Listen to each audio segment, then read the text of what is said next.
choosing the right care for the elderly. Look, it can be very challenging, and that's without even taking into consideration all of the other aspects that come with caring for an elderly person, let alone being one. Daragh McGlynn from Bluebird Care is with me in the studio this morning. Good morning to you, Daragh. And on the line we have Anne Dempsey, Head of Communications, Third Age from the Senior Helpline. Good morning to you, Anne. Good morning to you, Joe. Different kind of shades of grey, huh? That's a good one. Thank you for that.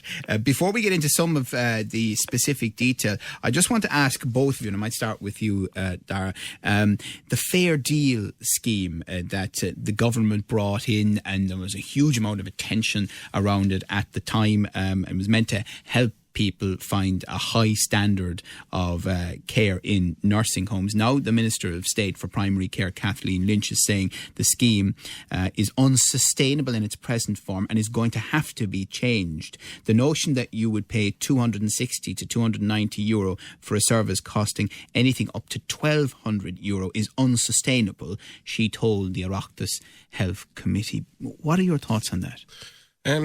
My thoughts are that the Fair Deal scheme was a one-for-all scheme, which really, in my opinion, is slightly flawed. If we put preventative measures in, rather than this, one package fits all.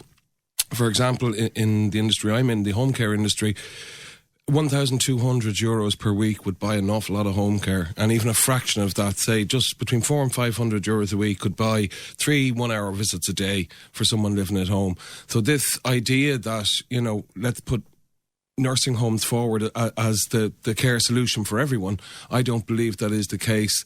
Don't get me wrong, nursing homes provide excellent levels of care, but, personally, having run residential care homes in the UK for 10 years and having been involved in some operations here in Ireland as a trainer, I would definitely feel that there's a large majority of people in nursing homes that don't necessarily need that level of care.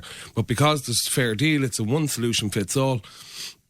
And that's where they end up. They end up in a nursing home when, in fact, maybe an hour's help in the morning to get them up in the morning, an hour in the afternoon, maybe to make sure they've had their lunch, and an hour in the evening, albeit there are lonely periods maybe in between. But that is the support that people need first. So we get out in front of it, and instead of committing 1,200 per person, down the line, that smaller budgets could actually keep people at home for longer and keep people living in the homes they love with their own possessions and their own people around them.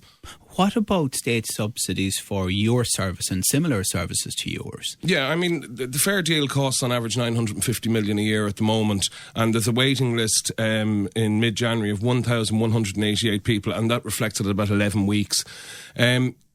Even if some of the funding was diverted back into home care packages and home help packages, that would again be this preventative measure. So we're not constantly handing out the end game, which is a nursing home. And people do want to live at home for as long as they possibly can.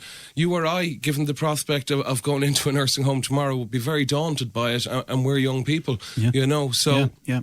Even someone in their 80s, if they can live at home for that extra couple of years at a fraction of the cost, surely that's the focus we need to be looking at. Yeah. And what do you think?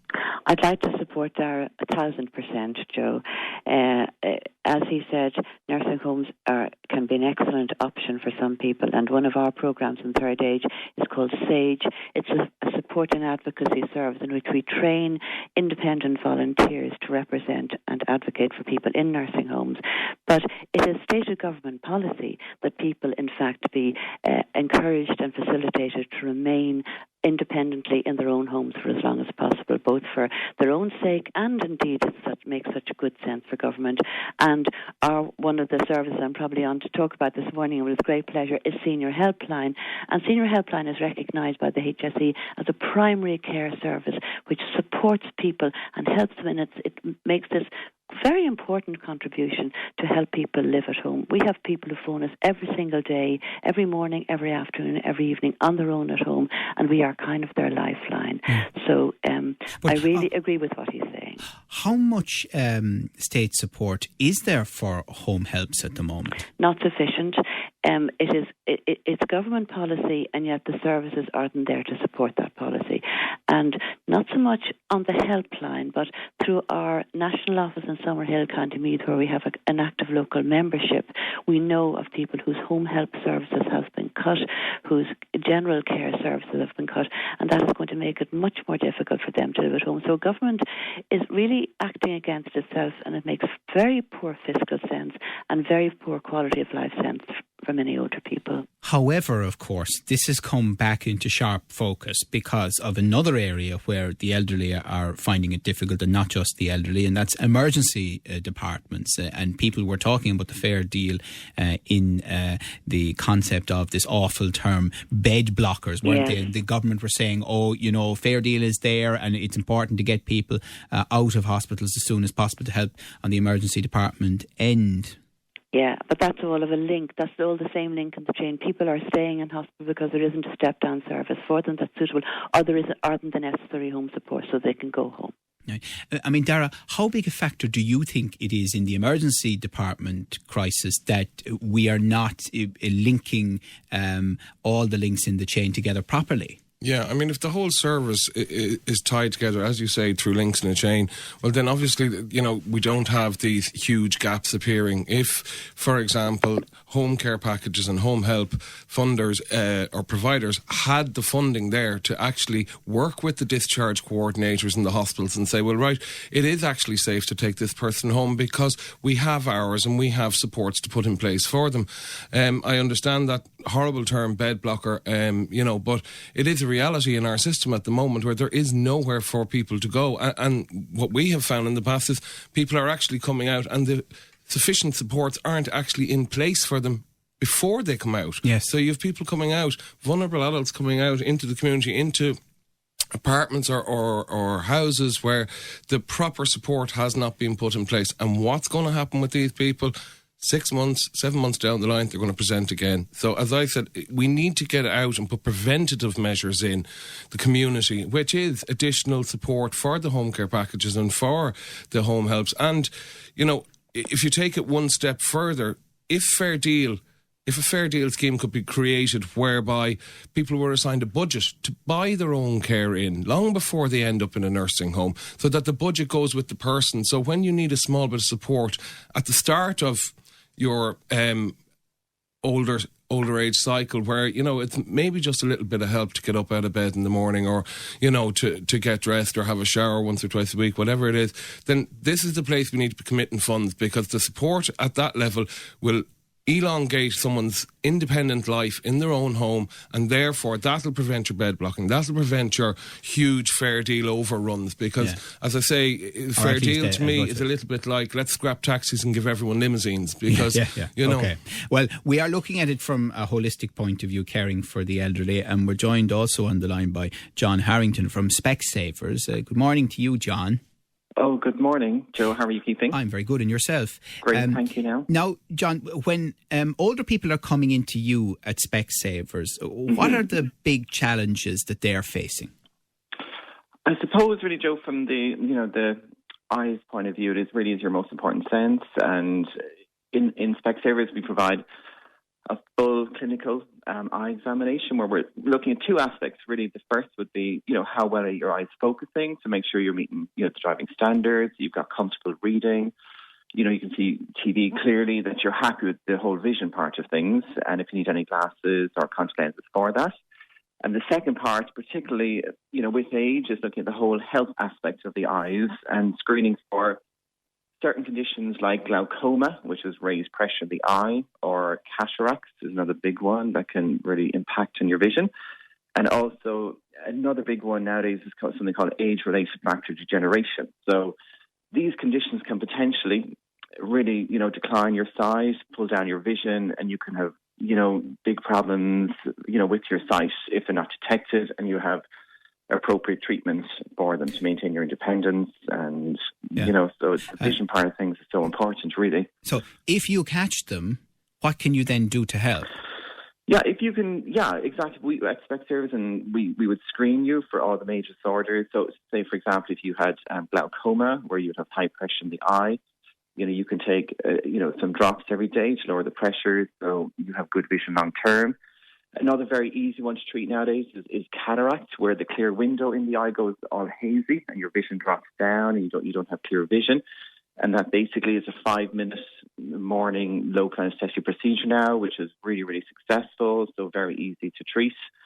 And the macular degeneration is where you can get some leakage or some blood leaking behind the eye onto the retina, and you may need some quite quick treatment really to save your sight. But all these conditions are treatable, so early detection, probably like almost anything in medicine. So to be clear then, when you identify a problem like that's a medical problem, you then refer, is that right? Yeah, we're probably the main screeners in the population. So as trained optometrists, then we'd be the first port of call, and then we refer into all the local trained eye surgeons or ophthalmologists, which we have a good relationship with.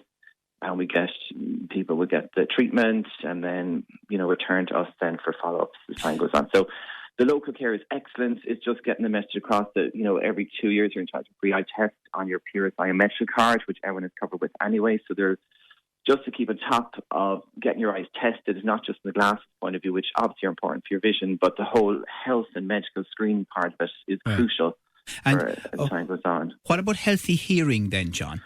Yeah, also in Specsavers, we are now doing a full audiology service at Specsavers, another very, very important aspect of your health. So we have trained audiologists in the store. You can come in and have a 3-minute free hearing screening, which will give you an indication of where your hearing is at. And if you fail the screener, you can see our audiologist for free, which is a 50-minute appointment, and they go through all the options with you. Are hearing aids much more attractive, much simpler to use than they once were? I mean, they used to be very bulky. Yeah, absolutely, Joe. Now with the technology, there's in-the-ear canal, they're very discreet. The technology is so good. If you consider, like phones, the technology now, we use the major suppliers like Siemens, Phonak. So as you can imagine, just as the technology has progressed, it's the same with the hearing aid. So it boosts up your vision, your hearing, and it really is another very important sense. Those eyes and ears are just kind of crucial. Well, it's funny. I mean, because I suppose part of what we're doing here this morning, Daragh, is underlining that it is a complex issue, isn't it? Getting older, people living longer. There are health issues. There are issues as to how we treat people in the community in every sense, not just medically. What you are doing. Also, this whole scenario about retirement and what retirement means and why people should be retiring at a given age, regardless of how healthy they are or how they could continue to contribute at work. Yeah, that's correct. Like, Ireland is an ageing population at the moment. In the census in 2011, there were circa 500,000 people of retirement age, shall we say, over 65 in Ireland. The stats are saying that by 2020, we will be up to nearly 800,000.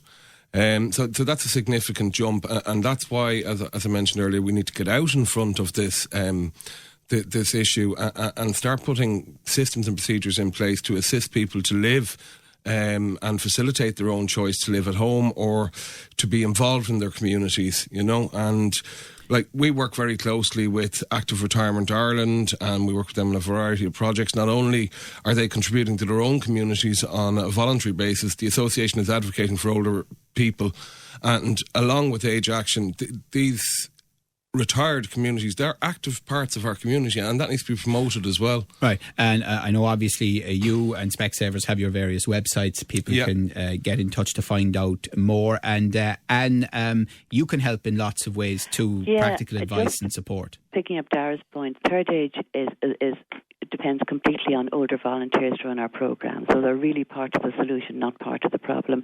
And for those, so we've a huge cohort, as Daragh said, of active, aged and engaged older people which are working in their communities. And for the others, because everybody is different, for the vulnerable ones, we need the proper support. And to that end, may I mention Senior Helpline and our local number. It's 1850 440 444. We're open every day of the year, including Christmas Day, 10 in the morning until 10 at night. Okay, very good, Wilson. Thank you very much for joining us. Anne Dempsey, Head of Communications with Third Age, and of course the Senior Helpline, you would have heard and talked to us about that before. Thank you to John Harrington from Specsavers, and a special thank you to Daragh McGlynn from Bluebird Care for coming into studio to join us. Thank you very much, Joe. We really appreciate it.